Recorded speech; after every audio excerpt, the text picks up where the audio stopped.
નમસ્તે વિદ્યાર્થી મિત્રો, હું છું હિતેશ જાદવ. મારી યુટ્યુબ ચેનલ પર ફરી એકવાર આપનું સ્વાગત છે. આજે 6 માર્ચના રોજ લેવાયેલ ધોરણ 10 બેઝિક ગણિતનું પેપર ખૂબ જ સરળ સહેલું હતું. પૂરેપૂરા માર્ક મેળવી શકાય એ રીતનું પેપર હતું. આજે આપણે આ વિડીયોમાં સેક્શન એ જે 24 ગુણનું પૂછાય છે તેના સોલ્યુશનની માહિતી મેળવીશું.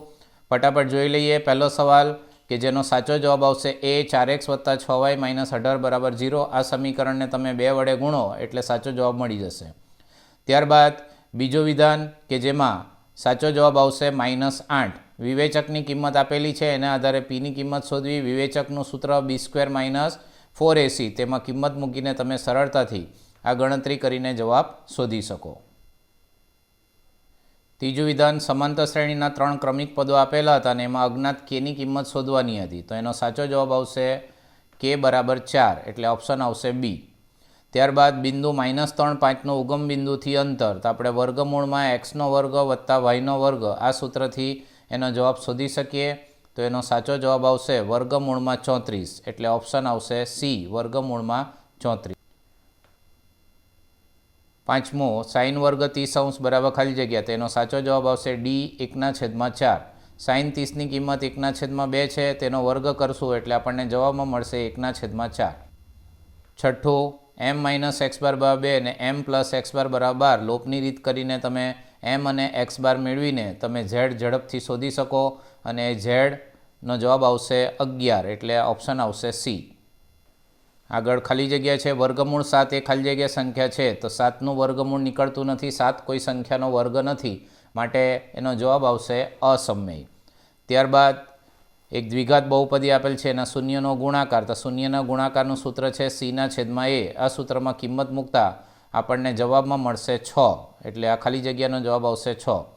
સમતોલ પાસાને એક વખત ઉછાળતા પાસા પરનો અંક 1 આવવાની સંભાવના થશે 1/6, કારણ કે કુલ શક્ય પરિણામો 6, તે પૈકી એક વખત આવે છે, એટલે 1/6.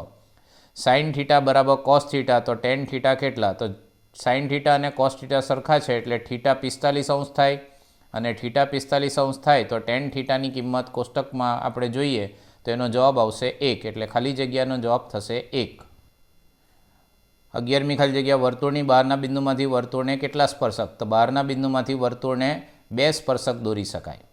આપેલ આવૃત્તિ વિતરણમાં બહુલકીય વર્ગ, તો જે વર્ગની આવૃત્તિ સૌથી વધુ હોય તેને બહુલકીય વર્ગ કહેવાય. તો સૌથી વધુ આવૃત્તિ 35 છે, તો એની સામેનો વર્ગ છે 80 થી 90, એટલે અહીંયા બહુલકીય વર્ગ થશે 80 થી 90. આગળ ખરા ખોટાની સમજૂતી મેળવીશું. ગુસા 6,72 = 6, તો આ વિધાન ખરું છે. 6 અને 72નો ગુસા 6 જ થાય છે. 14મું, આપેલ આકૃતિમાં p of x નો આલેખ આપેલ છે ને p of x ની શૂન્યની સંખ્યા 1 આપેલી છે, તો આ વિધાન ખોટું છે. અહીં કુલ 3 શૂન્ય મળે છે, એટલે શૂન્યની સંખ્યા 3 આવશે, 1 આવતી નથી, એટલે આ વિધાન ખોટું છે.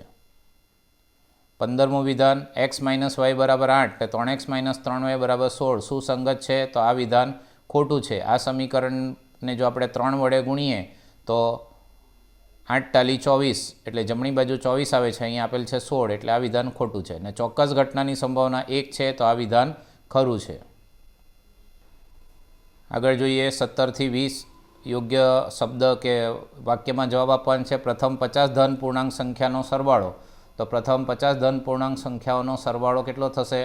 તો એનો જવાબ આવશે 1275. ત્યારબાદ ચક્રીય ચતુષ્કોણ PQRSમાં P જેમ R, એમાં R શોધવાનું છે, તો Rનું માપ આવશે 108°.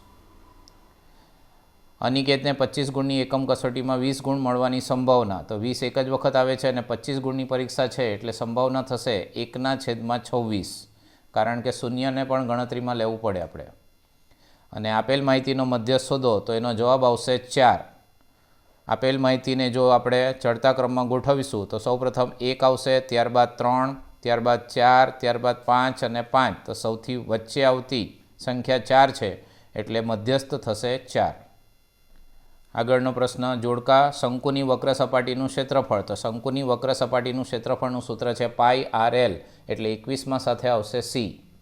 ત્યારબાદ નળાકારનું ઘનફળ, તો નળાકારના ઘનફળનું સૂત્ર છે πr²h, એટલે એની સાથે આવશે a.